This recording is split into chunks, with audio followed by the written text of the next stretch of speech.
Check, 1, 2, 3, 4.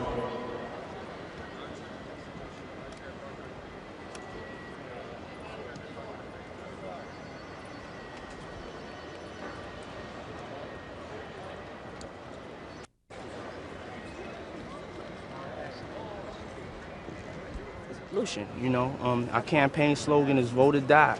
This vote is life or death. You know, we're predicting that this community of people will be the deciding factor. The forgotten ones will be the deciding factor on who's the next president of the United States. And you'll continue this obviously all the way through November. Yes, we'll continue this through November and also after. We have to prove that it works one time. But believe me, young people will come out, young people and minorities will come out in unprecedented numbers for this election. Quick question, last night, the Edwards were on stage. It was sort of a family affair last night.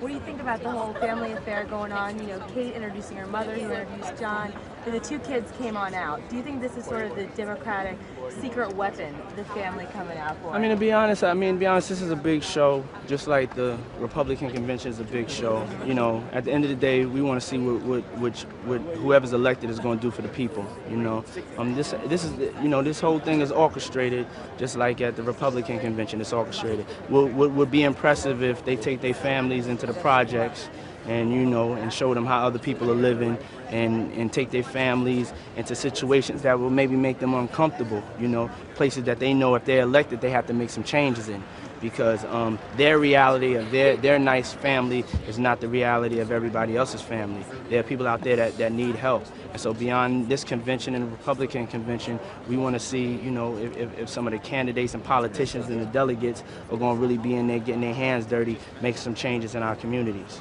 Thank you for your time. I do appreciate it.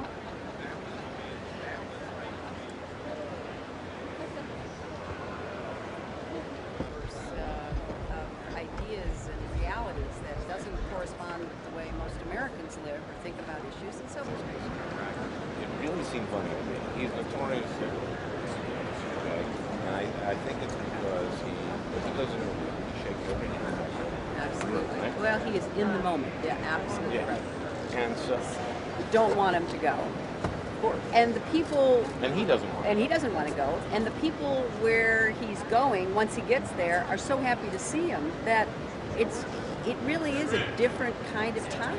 He is constantly on what we call Clinton time, because he wants to make people really feel that he's listening to them, that he cares about them, and, you know, to a great extent, that's the source of his enduring popularity through some very rough waters, because people know that when he's there, he really is listening. He really does care about them. He does want. And you cheered me up.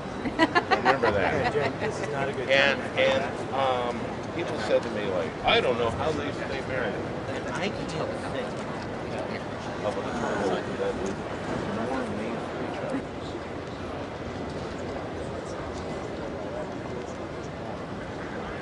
All right?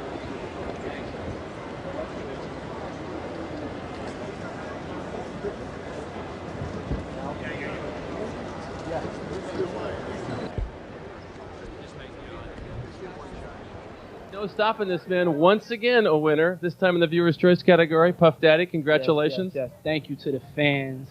Also, I got some thanks before we get to our interview. I feel bad because I forgot some people. I got to thank Spike Jones. I got to thank Hot 97 in New York. I got to thank Clive Davis and Arista, and my manager, Benny Medina, and the Hitman, and my man, Derek Angeletti, that produced the record with me. I feel much better now. There you go. And so do we. How have you thought of the show out there? What's it look like? I thought the show was incredible. Performance highlights for you. What do you think? Beastie Boys put it down. They mics was live.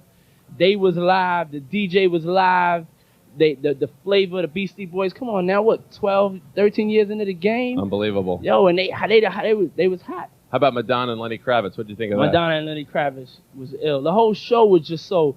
Everybody put a lot of time into their performances, and I can respect that. It's been a big year for you all the way around. So this is the year I plan on being happy. You know what I'm saying? It's the year that everybody's down with me. We plan on being happy. We plan on having a good year and spreading a lot of joy and positivity because we've been through so much drama and negativity over the years of being in this game, and we gonna have a good time this year. And I just want to say thank you. I'm happy. I love you, Ma. I love Bad Boy. I love New York. I love L.A. I love you. Thank you very much. I love you. I love everybody. I love you. With that in mind, though, do you have any response, personal or professional, to the news that Suge Knight, the former president of Death Row Records, may be released from jail as early as next week? Hey, man, I wish him the best of luck, man. I wish everybody the best of luck, man.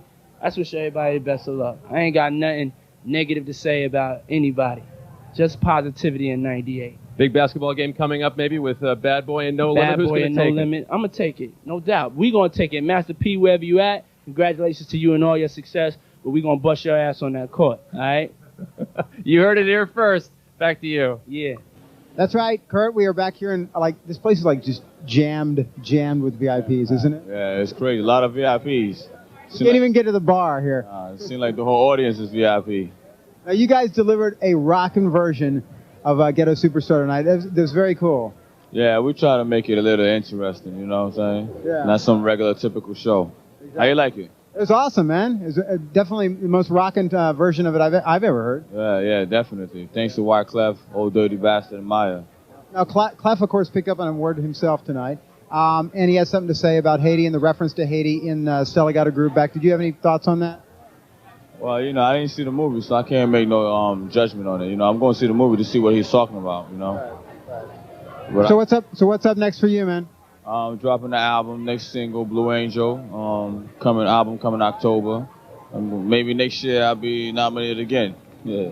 I certainly hope so, man. You look great tonight. Thank you very much. All right, have a great one. In the meantime, Monica, another big performer tonight, of course, with Brandy. And I do believe Chris Connolly's got her right now. Oh, John Norris, you are so right. Yes, she goes home empty-handed tonight. Didn't win any Little Moon Men tonight. That's but right. You're a big winner on the evening for getting to perform your #1 song for everyone, don't you? But you know what? Being nominated was a major accomplishment, too. This is my first time ever even coming. And to be invited for that purpose, I think, was phenomenal. Now, it's no secret you were disappointed that you didn't get to sing the song on The Tonight Show not long ago. So Right. It must have been really thrilling to actually get to do it with Brandy tonight. Right. I mean, you know, I felt like that was maybe distasteful on both of our part because people loved the song and they blessed us with it being a double platinum, 13-week standing song as it being a duet. And I think that's the way it always should be done. And from this point on, it will be.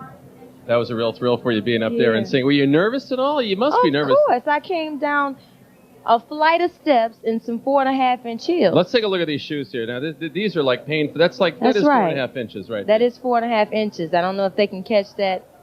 And it was a lot to carry this gown all the way down and still look comfortable at the same time. So that's what I was more nervous about. Now, you're young. You've had a big night. You're going to tear it up tonight. You're going to hit all the parties and burn Hollywood down, right? No? Of course not. No, Mom. That's not where I'm going. I planned on going home. You're going home? Back to Atlanta? That's right. Well, okay. There'll be more partying for the rest of us. About right, making Kurt? it big is making a lot of people happy. Yeah. That's why I don't understand it. Like when I hear artists say, you know, something's too commercial, it reaches too wide of an audience. I always thought that's why you made music, to make a whole bunch of people happy. So I'm proud to be a pop star.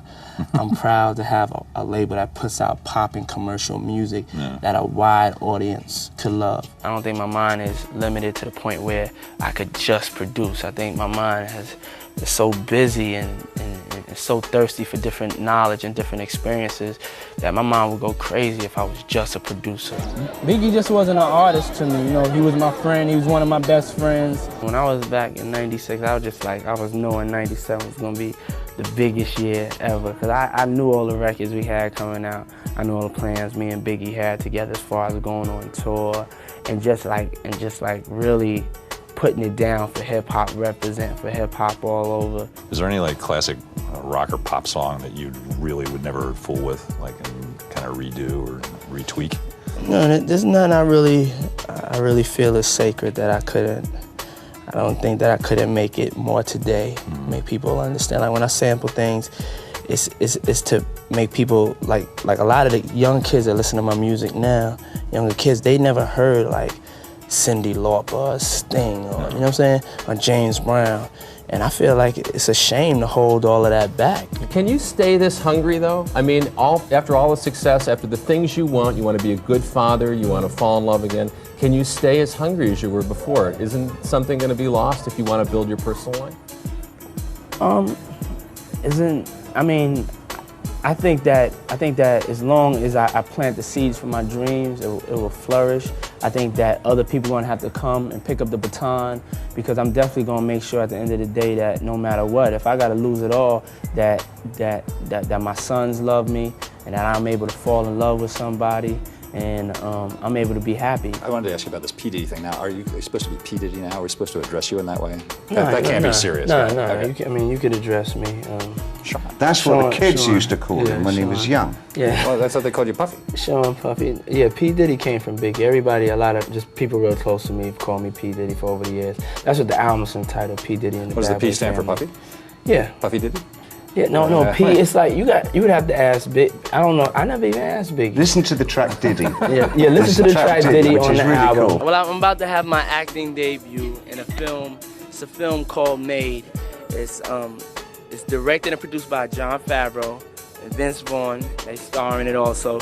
And I'm making my acting debut. I wanted to sneak in a very quiet but big way. Young America, man. Show the whole world that you could be diverse and do a lot of different things. And you know, a lot of times people say we doing too many things, but you're never doing too many things. We making some records. Yeah. We all over the airwaves right now. Bad Boy, we all over. We are all over. We are. Screen now. Oh man, we got the movies. We got the clothes. Fashion. Yeah. What do you think about like a lot of rap artists in the vein of you are starting their clothing lines? I know Busta Rhymes has Bushi, Jay-Z got Rockaware. Yeah. You know, I mean, why is that? Is that like the natural progression for artists? I think that we have such an impact on fashion and lifestyle that rap artists and, you know, record executives and moguls are trying to like figure out a way to connect the dots with everything and give their own style and point of view. When I decided to do making a band, I wanted to make sure that it was different, that it was real.